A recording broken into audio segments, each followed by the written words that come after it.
بسم اللہ الرحمن الرحیم۔ گمنام ہیرو کے معزز ناظرین السلام علیکم۔ دوستو لائک ضرور کر دیا کریں، شکریہ۔ آئیے چلتے ہیں کہانی کی طرف۔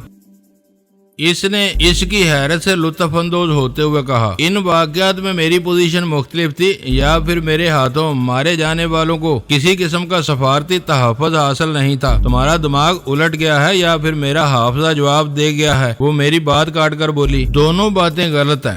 سفارتکاروں کے قتل پوری احتیاط میں ہوتے ہیں۔ کوئی حکومت اپنے تمام قانون شکن عناصر پر قابو پانے کا دعویٰ نہیں کر سکتی۔ ڈینی کی حیثیت سے کچھ بھی کرتا پھروں، حکومت پر صرف اخلاقی ذمہ داری ہوتی ہے، الزام نہیں آتا۔ اس پر معذرت بھی کی جا سکتی ہے۔ اول خان نے درمیان میں لقمہ دیا، لیکن ایس ٹی ایف کے کرنل جمال دستی کی کارروائی گلے پڑ سکتی ہے۔ میں نے اپنی بات جاری رکھی، اور کچھ ہو یا نہ ہو، بھارت میں ہمارے سفارتکاروں کے لیے مساوی یا زیادہ سنگین خطرات پیدا ہو جائیں گے۔ ہو سکتا ہے کہ میجر بخشی کی جگہ ہمارے دو بہترین آدمی مار دیے جائیں۔ تمہاری زبان سے یہ باتیں عجیب اور ناقابل یقین لگ رہی ہیں، وہ بڑبڑائی۔ اس لیے اس موضوع پر آج کھل کر بات ہوئی ہے، ورنہ پہلے بھی میں نے ان نزاکتوں کا خیال رکھا ہے۔ میرے بارے میں تم بلا وجہ بدگمان ہو رہی ہو۔ میں گڑے مردے نہیں اکھاڑنا چاہتی، ورنہ واقعات کا ایک طویل سلسلہ ہے جو تمہارے نئے اصول سے ذرا بھی میل نہیں کھاتا۔ تم کوئی ایک مثال دو، میں تمہیں جواب دوں گا۔ میں نے اسے دعوت دی۔ ویرا پر وقت پڑ گیا۔ چند لمحوں تک سوچنے کے بعد بولی، میں شریمان کا نام نہیں لوں گی، کیونکہ اسے تم نے نشے کی حالت میں مار کر سینڈز پٹ میں غرقاب کیا تھا۔ راز المیڈا اور امریکن میرین کمانڈوز کے بارے میں تم کیا کہو گے؟ راز المیڈا ایک مستند مجرم تھا۔ میرین کمانڈوز کے بارے میں امریکی یہ بتانے سے قاصر رہے تھے کہ ان کا جدید ترین ہیلی کاپٹر اتنے بڑے مسلح جتھے کو لے کر ساحل سے میلوں دور سہراب گوٹ سے ملحق ویرانے میں نیچی پرواز کیوں کر رہا تھا۔ مجھے ان واقعات کی ہر تفصیل یاد تھی۔ یہ تمہارا کہنا تھا کہ راز المیڈا قاتل اور دہشت گرد ہے۔ امریکیوں نے راڈنی آرک کے نام سے اسے سفارتی مراعات دی ہوئی تھی۔ ویرا نے اصرار کیا۔ راز المیڈا کی اصل شناخت ناقابل تردید تھی۔ اس مرحلے پر اول خان نے میری مدد کی۔ پاکستان سے اس کی لاش واپس حاصل کرنے کے لیے امریکیوں کو اپنے دعوے سے دستبردار ہونا پڑا تھا۔ انہوں نے پاکستان سے راز المیڈا کی لاش کی وصولی کے کاغذات پر دستخط کیے تھے۔ راڈنی آرک نامی سفارتکار کا قصہ ہوا میں تحلیل ہو چکا تھا۔ اگر اسے زندہ چھوڑنا تھا تو اس پر ہاتھ ڈال کر غلطی کی گئی ہے۔ ویرا نے پینترا بدل لیا۔ اس کا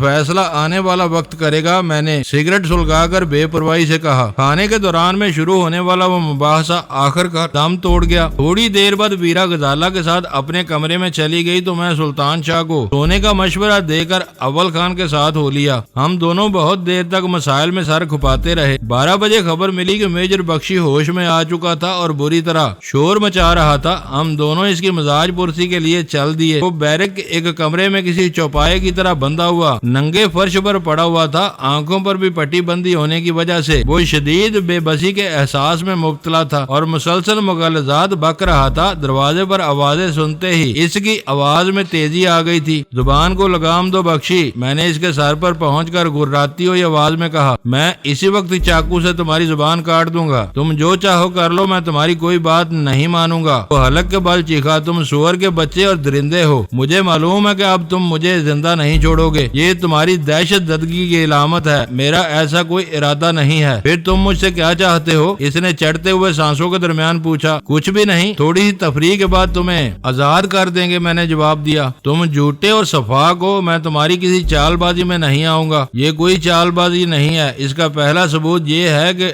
تم سے کچھ نہیں پوچھا جائے گا۔ میں نہیں مانتا۔ تم نے مجھے اغوا کیوں کیا ہے؟ اس کی بے اعتباری قابل فہم تھی۔ تم مجھے کیوں اٹھا لے جانا چاہ رہے تھے؟ میں نے چبھتے ہوئے لہجے میں پوچھا۔ کاش میں کامیاب ہو جاتا تو دیکھتا کہ تم کتنا بول سکتے ہو۔ میرے بارے میں تمہارے دماغ پر شیطان سوار ہے۔ تم بلا وجہ میری طرف سے بدظن ہوئے ہو۔ میں نے ایک فوری فیصلے کے تحت قدرے نرمی سے کہا۔ تمہاری بازی تم پر الٹ کر میں نے ثابت کر دیا ہے کہ تم میرا بال بھی بیکا نہیں کر سکتے۔ میں شرط لگا سکتا ہوں کہ تم جمال دستی نہیں ڈینی ہو۔ ہمیں دھوکہ دے کر اب تک کامیابیاں حاصل کرتے رہے ہو۔ میری بات لکھ لو کہ اب تمہارا وقت پورا ہو چکا ہے۔ تمہاری حالت قابل رحم ہے۔ اس وقت تمہیں آئینے میں بھی اپنے عکس کے بجائے ڈینی نظر آئے گا۔ آج کل ہم خود اس کی تلاش میں ہیں اور وہ غائب ہے۔ میں زندہ رہا اور آزادی مل گئی تو تمہیں دکھاؤں گا کہ تم کتنے جھوٹے ہو۔ تم زندہ رہو گے اور آزادی بھی مل جائے گی، مگر اس حالت میں کہ دوسرے تم کو دیکھ کر عبرت سے اپنے کانوں کو ہاتھ لگائیں گے۔ اس کے دماغ سے خناس نکالنے کے لیے میں نے شفقانہ لہجے میں کہا، تم خود اس حالت کا تصور نہیں کر سکتے۔ میں جانتا ہوں تمہارے شیطانی ذہن میں ایسے ہی خیال آ سکتے ہیں۔ یہ نہ بھولنا کہ ہم میرے ساتھ ہونے والے سلوک کا بہت ظالمانہ بدلہ لیا جائے گا۔ تمہارے ہم وطن میرے ملک میں بھی ہیں، تمہاری ہر حرکت کا خمیازہ انہیں بھگتنا ہوگا۔ میری دلی آرزو ہے کہ رہائی سے پہلے تمہارے اوپر کوئی سرجری کی جائے۔ میں نے اول خان کو آنکھ مار کر ہلکی سی حسرت سے کہا، تمہاری آنکھیں سلامت رہیں لیکن بینائی کی نسیں کاٹ دی جائیں، زبان موجود ہو لیکن حلق سے آواز پیدا کرنے والے عضلات نکال دیے جائیں، انگوٹھوں اور انگلیوں کو جڑ سے کاٹ دیا جائے تاکہ تم لکھنے کے قابل نہ رہو۔ تم ہر بات سن سکو مگر اپنے دل کی بات کسی تک نہ پہنچا سکو۔ تم اپنی اس بکواس سے مجھے خوفزدہ نہیں کر سکتے۔ وہ خوف سے بنچی ہوئی آواز میں چیخا، تمہیں جو کرنا ہے کر لو، میں تم سے رحم کی بھیک نہیں مانگوں گا۔ گڈ، ابھی میں نے تم کو اپنی آرزوؤں کے بارے میں بتایا۔ میں تمہارے ساتھ مخلص تھا مگر تم نے مجھے زبردستی اپنے ساتھ چلنے پر مجبور کر کے میرا دماغ الٹ دیا۔ میں نے جوابی وار کر کے تمہیں زیر کر لیا۔ میں نے کئی ذہنی کلا بازیاں کھانے کے بعد اپنی گفتگو کو ایک معین رخ دیتے ہوئے کہا، میری سب سے بڑی غلطی یہ ہے کہ میں نے تمہیں وہاں چھوڑا اور نہ قتل کیا بلکہ اسٹیشن 4 اٹھا لایا۔ میرا خیال تھا کہ اول خان خوش ہوگا مگر یہاں مجھے مات ہو گئی۔ تم اتنے مکار اور فریبی ہو کہ اب میں تمہاری کسی بات پر یقین نہیں کر سکتا۔ تمہیں بہت جلد سچ اور جھوٹ کا علم ہو جائے گا۔ میں نے اپنی آواز میں ہلکی سی ازردگی سمولی۔ تمہاری گرفتاری پر اول خان کو بھی وہی اندیشے ہیں جن کا ذکر تم نے کیا ہے۔ نئی دہلی میں پاکستانی عملے کے بارے میں وہ فکر مند ہے۔ اب تم براہ راست اس کی تحویل میں ہو۔ عملی طور پر میں معطل ہوں۔ مجھ سے میرے غیر ذمہ داری کے بارے میں جواب طلب کر لیا گیا ہے۔ ہو سکتا ہے کہ صبح ہونے سے پہلے وہ تمہیں آزاد کر دے۔ پہلی مرتبہ اس کی آواز میں امید کی رمق پیدا ہو گئی اور اس نے نیچی آواز میں بے اعتباری سے پوچھا، کیا تم واقعی سچ کہہ رہے ہو؟ مجھے آج ہی آزادی مل جائے گی؟ اس وقت یہی صورت بن رہی ہے، آگے تمہارے ستاروں کی چال ہوگی۔ مگر تم مجھے یہ سب کیوں بتا رہے ہو؟ اس نے حیرت سے سوال کیا۔ تم سے شاید یہ میری آخری ملاقات ہو، بعد میں دوسرے لوگ آئیں گے، تم انہیں ہر کہانی سنا سکتے ہو مگر یہ نہ بتانا کہ میں تمہارا یا اوبی کے لیے کام کر رہا تھا۔ تم نے دہشت سے میرا خون خشک کر دیا ہے لیکن میں وعدہ کرتا ہوں کہ تمہاری سنائی ہوئی خوشخبری سچ ہوئی تو میں تمہارے راز اپنے سینے میں محفوظ رکھوں گا۔ اس بار میجر بخشی کی آواز مزید دھیمی بلکہ رازدارانہ ہو گئی۔ ڈینی نے میرا مستقبل نگل لیا۔ میں نے حسرت سے کہا، شاید میں کبھی بھی انعام کا حقدار نہ بن سکوں۔ اب مجھے فورس سے بھی جانا ہوگا۔ مجھے اشتعال دلا کر ایک غلط قدم اٹھانے پر تم نے مجبور کیا تھا۔ تمہارا کچھ نہیں بگڑے گا، میرا سب کچھ بگڑ گیا۔ تم روزگار کی فکر نہ کرو، جب چاہو میرے پاس آ جانا۔ تم جیسے ذہین آدمی بھوکوں نہیں مر سکتے۔ اس کا اشتعال پانی کے بلبلوں کی طرح بیٹھ چکا تھا۔ تمہارے بارے میں مجھے اپنے اندازے کی غلطی کا اندازہ اسی وقت ہو گیا تھا جب میں نے تمہاری خالی جیبیں ٹٹولی تھی۔ یہ بتاؤ کہ موہنی پنڈت کہاں ہے؟ اس کے ساتھ کوئی زیادتی تو نہیں کی گئی؟ میں مرا ہوا شکار نہیں کھاتا، خود مار کر کھاتا ہوں۔ میں نے اس کے آخری سوال پر ہلکی سی ترشی سے جواب دیا۔ اسے کار سمیت چھوڑ دیا گیا تھا۔ اب تک وہ ہوش میں آ کر اپنے گھر واپس لوٹ چکی ہوگی۔ میں نے اسے ہاتھ بھی نہیں لگایا تھا۔ میری بندشیں ڈھیلی کر کے بلائنڈ فولڈ اتار دو، میں تمہارا ممنون رہوں گا۔ اس وقت میں بہت اذیت اور بے بسی کے احساس سے گزر رہا ہوں۔ اس نے خوشامد کی۔ سوری میجر، میں نے کہا، یہ رعایتیں دوسروں کے ذریعے ملیں تو بہتر ہوگا۔ میں بہت مخدوش پوزیشن میں ہوں، کچھ نہیں کر سکتا۔ میجر بخشی سے وہ ملاقات بہت سود مند رہی مگر وہ فائدہ اول خان کی نظروں سے اوجھل رہا۔ واپسی پر وہ راستے میں سوال کر ہی بیٹھا، تم نے بلا وجہ ہی اس پر وقت برباد کیا۔ میرا خیال ہے کہ میں نے اپنا مقصد حاصل کر لیا۔ اس کے ذہن میں یہ بات راسخ ہو گئی ہے کہ میں کرنل جمال دستی ہوں۔ میں نے ہنس کر جواب دیا، اس سے کیا فرق پڑے گا؟ کرنل جمال دستی کو اب ویسے بھی غائب ہو جانا ہے۔ تم بھول رہے ہو کہ کرنل جمال دستی کے فنگر پرنٹس امریکیوں کی تحویل میں ہیں۔ بخشی کے ذریعے اوبرائن کو یہ یقین دلانا ضروری تھا کہ ڈینی ایک الگ شخصیت ہے۔ ان فنگر پرنٹس کی صحیح شناخت کے بعد میرے لیے کافی دشواریاں پیدا ہو سکتی تھیں۔ بات اول خان کی سمجھ میں آ گئی۔ اسے یہ اطمینان ہو گیا کہ اس طریقہ کار کے تحت کرنل جمال دستی کا کردار اس کے منطقی انجام تک پہنچایا جا سکتا تھا۔ وہ میجر بخشی کی رہائی کا معاملہ اگلی صبح کے لیے ملتوی کرنا چاہ رہا تھا مگر میں اس پر فوری عمل درآمد کا خواہاں تھا۔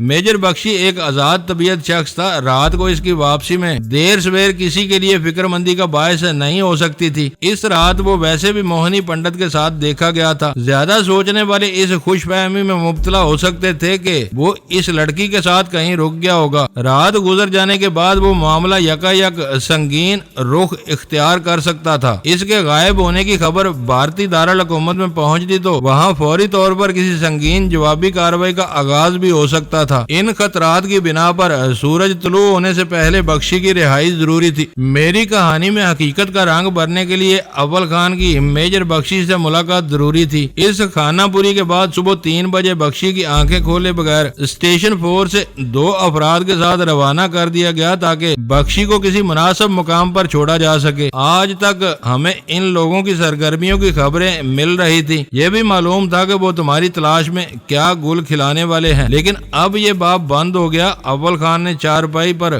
دراز ہوتے ہوئے تھکی ہوئی آواز میں کہا، اب ہمیں یہ بھی یاد رکھنا ہوگا کہ اسٹیشن 4 کا موجودہ محلے وقوع ہمارے دشمنوں کے علم میں آ چکا ہے۔ میری تلاش میں وہ ادھر کا رخ بھی کر سکتے ہیں۔ یہ سہراب گوٹ والا ویرانہ نہیں ہے اور اس علاقے کا رخ کرنے والے اس کے نتائج جانتے ہیں۔ صرف محلے وقوع جان لینے سے کوئی فرق نہیں پڑتا۔ یہ رازداری ہماری ترجیحات میں سر فہرست تھی۔ میں نے اسے یاد دلایا۔ وہ ترجیحات اب بے معنی ہیں۔ انہیں ملک بھر میں فورس کے اسٹیشنوں کی تعداد تک معلوم ہے۔ ہم اپنے رازوں کو کب تک پوشیدہ رکھ سکتے ہیں؟ مقاصد کا باہمی تصادم ہمیں تقریباً روبرو لے آیا ہے۔ ہم ان کی معلومات کے وسیع اور جدید ترین وسائل کا مقابلہ نہیں کر سکتے۔ ہم کیا کر سکتے ہیں یہ بعد میں سوچا جائے گا۔ فی الحال 2 نام ہمارے سامنے ہیں، دھن راج اور موہنی پنڈت۔ یہ دونوں ہمارے شہری ہیں۔ ہمارے شہری ضرور ہیں مگر دونوں ہندو ہیں۔ سب سے بڑی خرابی یہ ہے کہ اخبارات مقامی ہندو مافیا کی مذموم سرگرمیوں سے بالکل بے خبر ہے۔ وہ ان کے خلاف اقدام کی خبروں کو اچھالیں گے۔ کشیدگی اور منافرت کے ایسے اندیشے بعض مجرموں کو حساس بنا دیتے ہیں۔ اسپیشل ٹاسک فورس کاغذ پر اپنا وجود نہیں رکھتی۔ ان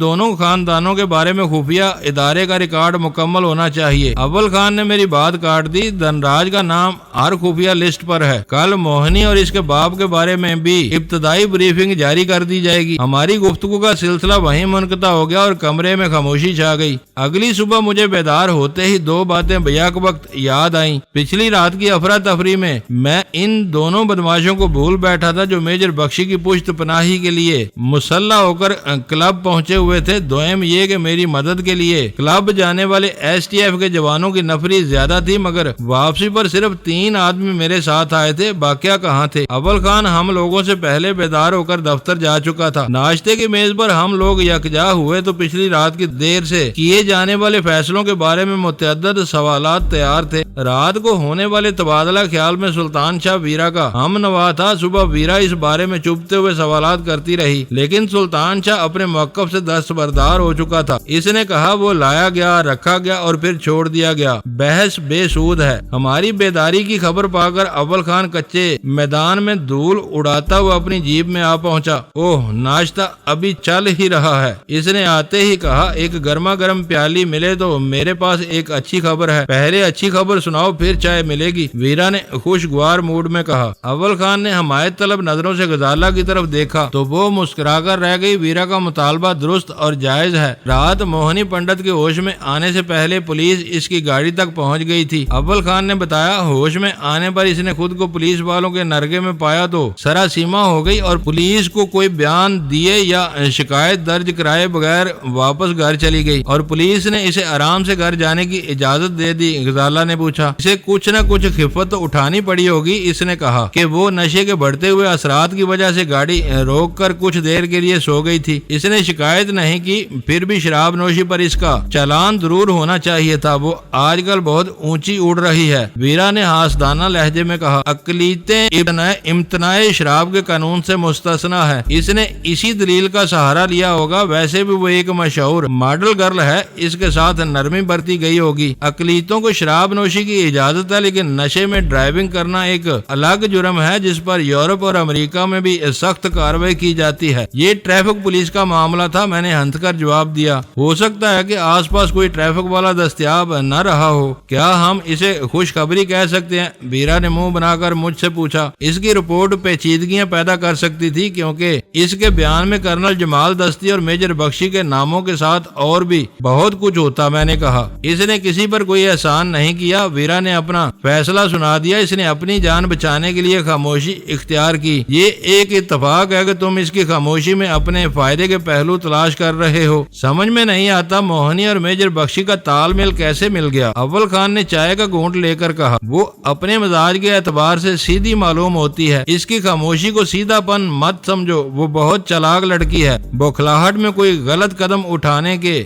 بجائے اس نے ہوشیاری کا ثبوت دیا ہے۔ میں نے اس کی توثیق کی۔ پولیس سے جان چھڑا کر اس نے بخشی سے رابطہ کیا ہوگا اور پھر وہی کیا جو بخشی چاہتا تھا، کیونکہ وہ بخشی کی اعلی کار ہے۔ شہر کے نہ جانے کتنے لوگوں کو اس نے رجا کر بخشی کے دام میں پھنسایا ہوگا۔ اگر بخشی نے بھی اسے زبان بند رکھنے کا مشورہ دیا ہے تو وہ زبان کا پکا ثابت ہوا ہے۔ ابھی تک ان لوگوں کی طرف سے ہمارے دفتر خارجہ میں کسی شکایت کی اطلاع نہیں ملی۔ موہنی کے بعد اول خان نے بخشی کی تعریف شروع کر دی۔ یہ بخشی کا سوچا سمجھا کھیل بھی ہو سکتا ہے۔ وہ خاموش رہ کر کرنل جمال دستی کے دل میں اپنی جگہ بنانے کی کوشش کر رہا ہے۔ اسے امید ہے کہ جمال دستی ایس ٹی ایف سے فارغ ہونے کے بعد اس کے لیے ایک کارآمد پردہ ثابت ہوگا۔ سبب کچھ بھی ہو، فوری طور پر حالات میں کچھ ٹھہراؤ سا نظر آنے لگا ہے۔ اول خان پر اس روز پر امیدی کی کیفیت طاری تھی۔ تم کو بخشی سے رابطہ ضرور کرنا چاہیے اور موہنی کے باپ کی خبر بھی لینی چاہیے۔ ویرا نے لقمہ دیا۔ وہ اپنی بیٹی کے کرتوتوں میں برابر کا شریک ہے، اس کی سرکوبی ضروری ہے۔ اب تک جو کچھ ہوا وہ میرے اور بخشی کے درمیان تھا، اس میں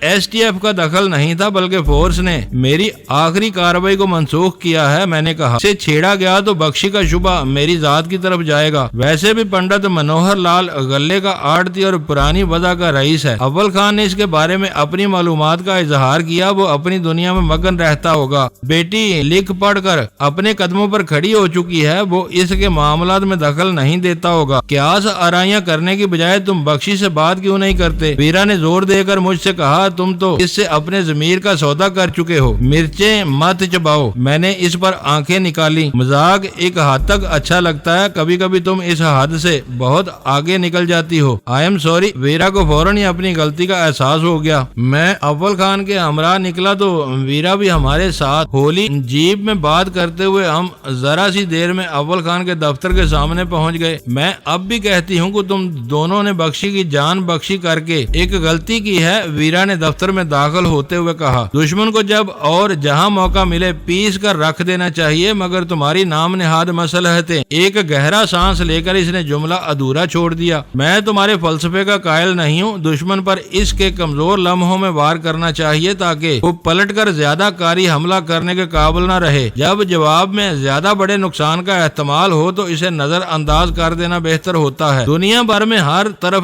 ایسی رکاوٹیں چلتی رہتی ہیں کہ تمہاری منطق عام ہو جائے تو روز 20 سفارتکاروں کا لہو بہنے لگے۔ اول خان نے ویرا سے کہا، نفع نقصان کا حساب کتاب ہی انسان کی جبلت میں پوشیدہ اندھے انتقام کے جذبے کو لگام دیتا ہے۔ میں اس بحث سے دامن بچا کر اول خان کے دفتر میں موجود اس فون کی طرف متوجہ ہو گیا جس پر CSD لگی ہوئی تھی۔ اس سے پہلے میرے پاس بخشی کے دفتر کا وہ نمبر تھا جس پر آپریٹر کے ذریعے رابطہ کیا جا سکتا تھا۔ وہ نمبر CSD کے ذریعے استعمال کرنا ممکن نہیں تھا، اسی وجہ سے میں اس کے گھر پر فون کرتا رہا تھا، مگر پچھلی رات کی مفاہمت کے بعد اس نے مجھے اپنے دفتر کا راست نمبر بھی دے دیا تھا تاکہ میں کسی ہنگامی صورتحال میں اس سے رابطہ کر سکوں۔ گھنٹی بجنے کے بعد اس کی طرف سے فوراً ہی جواب ملا۔ میری آواز پہچان کر وہ پر اعتماد لہجے میں بولا، مجھے یقین تھا کہ تم ضرور فون کرو گے۔ تمہارا کیا حال ہے؟ کہاں ہو؟ یہ محفوظ فون پر میرا اور تمہارا آخری رابطہ ہے۔ میں نے اپنی آواز پر اداسی طاری کر لی۔ میں اپنے نئے ساتھی کو چارج دینے کی تیاری کر رہا ہوں۔ تمہارے بارے میں مجھ سے گھما پھرا کر کئی سوال کیے گئے تھے، مگر میں تم سے کیے ہوئے وعدے پر قائم رہا۔ STF اس وقت حیرت انگیز طور پر ہم سے تصادم کی حامی نہیں ہے، یا کم از کم مجھے یہی تاثر دیا گیا ہے۔ میں نے اپنی شکایت روک لی ہے۔ تم مجھے لے جانے کے ارادے سے آئے تھے، اس میں ناکامی کا کوئی نہ کوئی جواز تو دیا ہی ہوگا۔ اوبرائن کے چلے جانے کے بعد میں تمہارے بارے میں کسی کو جواب دہ نہیں ہوں۔ ہمارے کونسل خانے کے ریکارڈ کے مطابق کل کچھ بھی نہیں ہوا۔ اتنی رازداری کیسے ممکن ہے؟ تمہارے ساتھ وہ ماڈل گرل بھی تھی۔ ہلکی سی ہنسی کے ساتھ اس نے جواب دیا، اس کے پیشے کے تقاضے عجیب ہیں۔ وہ کل والے اسکینڈل کے بارے میں ذرا بھی زبان کھولتی تو اس کی ساکھ اور مارکیٹ فوراً تباہ ہو جاتی۔ شہر کے شوقین مزاج شرفا چکر باز لڑکیوں سے دور بھاگتے ہیں۔ ہر